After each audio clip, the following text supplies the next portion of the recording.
Wait a second, Carl. We've been here before. Interstate 72 is your first episode of Interstates. Remember? Yes, I do remember. I remember quite clearly. Nobody deserves to watch that video, so that's why we're here now.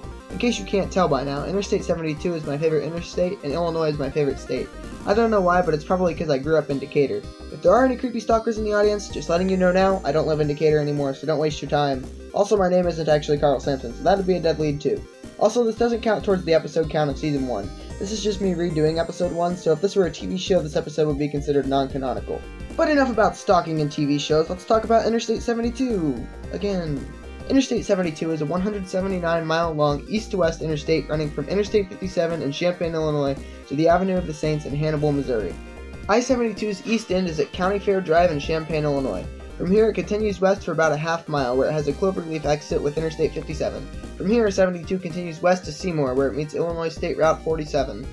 From here I-72 turns southwest where it exits with Illinois Route 10 before exiting in White Heath. From here 72 meets Illinois 105 and Bridge Street in Monticello. 72 then meets Illinois routes 48 and 32 in Cisco, where 72 turns even further southwest. It then turns due west outside of Decatur, where it meets Illinois State Route 48 again. A couple miles later, 72 meets a cloverleaf exit with US Route 51, where 51 turns west and becomes concurrent with 72. The two meet State Route 121 as they turn south. On the west side of Decatur, 72 and 51 have a spaghetti interchange with US Route 36, which ends in 51 going south to Pana and 72 and 36 gaining concurrency as they continue due west towards Springfield. 72 doesn't meet any state or U.S. routes between Springfield and Decatur, but it does exit in the towns of Niantic, Illiopolis, Buffalo, and Dawson. It then crosses the Sangamon River and has an exit for the Camp Butler National Cemetery.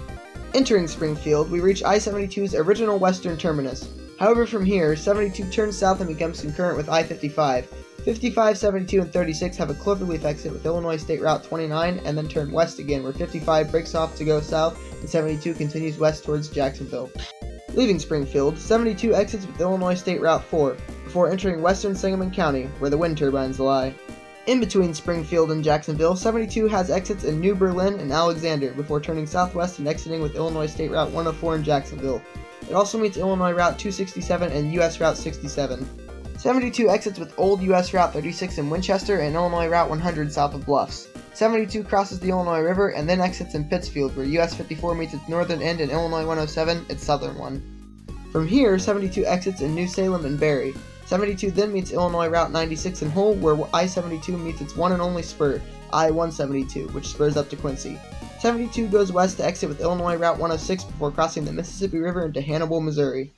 Interstate 72 immediately exits with Missouri State Route 79 in downtown Hannibal, before meeting US Route 61, also known as the Avenue of the Saints, where 72 officially ends. I know, it doesn't make it that far into Missouri, does it? So, as for 72's history, the original route designated as I-72 was the segment connecting Decatur to Champaign. However, this was eventually extended to Springfield, and that's how the route stayed until the 1990s. In the 90s, a spur route was proposed that would go from Springfield to Quincy. However, this spur route, which was named I-172, was longer than the original route, so they just decided to extend 72 west instead. It's up in the air where I-72's future lies. There are plans on MoDOT's end to extend 72 from Hannibal to Cameron, Missouri, but government officials declared this a low-priority project, so it probably won't happen anytime soon. However, parts of US 36 in Missouri are at interstate standards, such as the route from Hannibal to US 24 and parts in Shelbina, Macon, and other small towns.